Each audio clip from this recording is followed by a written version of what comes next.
Hi, it's Mrs. Jones, and welcome to my YouTube channel. It's a rainy day in Florida, close to the end of March, and today I wanted to talk to you about small scale composting. Now, if you have a lot of space, composting can be a little complicated, but on a small scale, it's really simple: carbon and nitrogen. Carbon is the things you collect from outside, such as leaves and lawn clippings, tiny barks, pine needles, things like that, or even shredded paper. Nitrogen is the things you collect from your kitchen, the food scraps, vegetable peelings and leftovers, moldy bread, fruit peelings, anything like that. And today I want to show you a little bit about how you can make your own compost on a small scale. First thing you'll need is a bucket with some holes. I just used a leftover plant bucket. And the ideal way to do composting is to layer. Okay? So we're going to layer carbon and nitrogen. Carbon and nitrogen. Think about it that way. Don't worry about percentages because on a small scale, this is going to be perfect. No matter how much it decays, it will add to your garden. And there are other ways that you can compost on a small scale, and I'll show you that too. So the first thing I have here are some leaves from a tree that we cut back a bit. I just add a handful of leaves. Then I've got some scraps from my kitchen. I'm just gonna add a little bit of that. I've got some rice and corn, banana peelings, leftover strawberries, even some pasta. The things that you do not want to add from your kitchen are meat, dairy, oil, things like that. So I've added some of the nitrogen. I'm going to go back and add some carbon. Here's some more leaves. Layer that in. How about if we add some bread? Let's add some bread in there. Layer it nicely. And then I'm going to go back, add some more leaves and some more shredded paper. Make sure you don't have plastic in there, such as credit cards. Sometimes there's a little plastic sleeve on the envelopes where you can see your address. I don't think it will terribly harm it, but you don't want to add things like that to your compost pile. So we've got some carbon there. Let's go back and add some nitrogen. Layer that.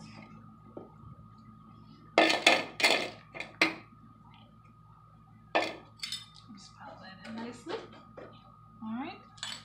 Finish up with some more leaves.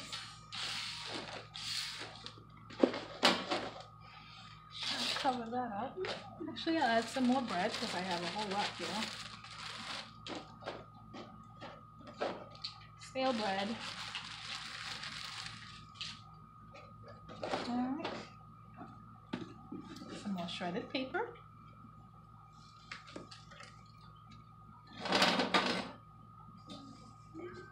Alright.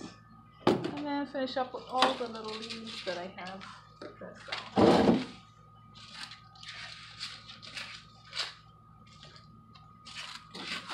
Okay. Now what's going to get this decomposing is a little bit of moisture and the bacteria from soil. So what I have here is just a little bit of compost, and the organisms in this is going to start getting my compost going. I'm just going to put that on top there. There we go. So I've covered that completely. Now some people cover their compost, but if you put soil on top, that technically is your covering. Okay? So you've got some holes at the bottom. If you don't have a container that already had holes, such as a plant container, you can drill a few holes in it to increase the oxygen. And then you want to keep this in a dark place, not direct soil exposure. Keep it in a dark place. If you feel like you need to, you can cover it, and then often add a little bit of water to keep it moist. Maybe once a week, once every other week, just add a little bit of water to the top. And then this will take maybe 6 months in ideal temperatures to decompose, and it will probably reduce to about half. And this is the ideal composting ratio. Some people try to add manure. I don't have a problem with that, but you just have to be really careful with manure. There are pathogens that can get into your food system, into your garden, if you don't let it dry out completely. And you don't want that to affect the health of your family. So if you do think you need to use manure in your garden, please give it adequate time to dry separately in your yard, not inside your home. And make sure you wash your hands thoroughly before you go back to even using your hose, to using, picking your leafy vegetables and fruits, etc. The other way I compost is with a tumbler. If you don't have space, this is what I recommend. And you can just put this outside on your patio.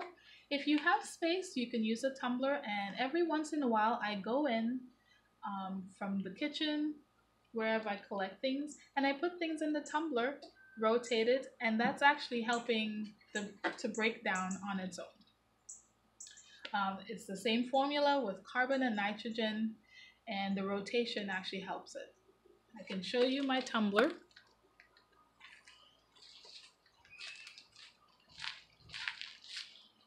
Right here. It's dark, it's black. It also has holes on the side. And then here, I actually have some leaves in there. I don't know if the camera shows it very well. So just recently I added those. What we do is just rotate it. Hard for me to rotate with one hand. Let me see if I can put this down.